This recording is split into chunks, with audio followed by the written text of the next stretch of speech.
অগ্রহায়ণকে স্বাগত জানিয়ে ঢাকা বিশ্ববিদ্যালয়ের চারুকলার বকুলতলায় নৃত্য, গীত আর সুরের মূর্ছনায় উদযাপিত হল নবান্ন উৎসব।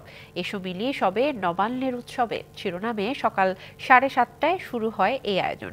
শিল্পীরা লোকজ গান, নৃত্য আর কবিতা পাঠে মাতিয়ে রাখে দর্শকদের। জাতীয় নবান্ন উৎসব উদযাপন পরিষদের একটি 26তম আয়োজন।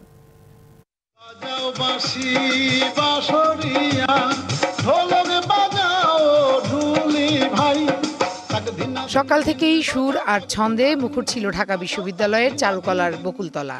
মন ভরিয়া যায় রে আজি, নতুন ধানের সৌরভে আজকে মোদের নবান্নের উৎসবে। অগ্রহায়ণের প্রথম দিনে নাচ, গান আর কবিতা পাঠের মধ্য দিয়ে বরণ করা হয় নবান্ন উৎসবকে। ধানের গোলা ভৈরা চাষি আনন্দে গান গায়, নাই হরিদের সঙ্গে লইয়া পিঠা পায়েস খায়। গ্রামীণ আবহ রেখে বৈচিত্র্যের অন্বেষণের আহ্বান জানানো হয় নবান্ন উৎসবে। নৃত্য, গীত ও বাদ্যে হেমন্ত বন্দনার সঙ্গে সঙ্গে কথনে বচনে ধ্বনিত হয় কৃষকের আর্তনাদের কথাও।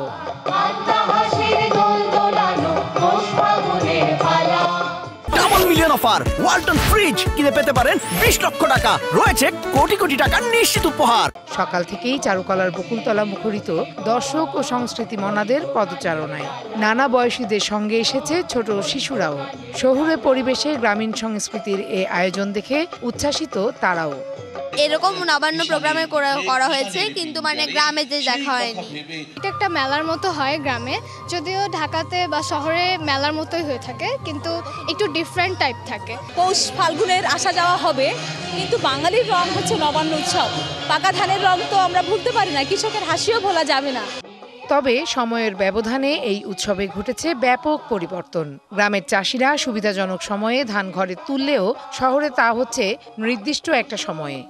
সুবিধা মতো দিনে পাকা ধান ঘরে এনে, বিশেষ করে হিন্দু সম্প্রদায় যারা, তারা সেই গৃহলক্ষ্মীর উদ্দেশ্যে পায়েস রান্না করে তারা সেটাকে উৎসর্গ করে তারপরে নিজেরা ভোগ করত। মুসলিম সম্প্রদায়ের ছিলেন গ্রামে, তারাও শীট নিয়ে এগুলো তৈরি করে তারা মসজিদে দিতেন, পরে তোবারক হিসেবে গ্রামের মানুষ আশেপাশে প্রতিবেশীদের মধ্যে তারা ভাগ করে খেতেন। তরুণ প্রজন্মের কাছে বাংলার ঐতিহ্যকে তুলে ধরতে এবং বাঁচিয়ে রাখতে জাতীয় নবান্ন উৎসব উদযাপন পর্ষদ এমন আয়োজন অব্যাহত রাখবে। আমরা চাই যে একটি আগামী প্রজন্ম প্রকৃতি বান্ধব একটি নতুন প্রজন্ম গড়ে উঠুক।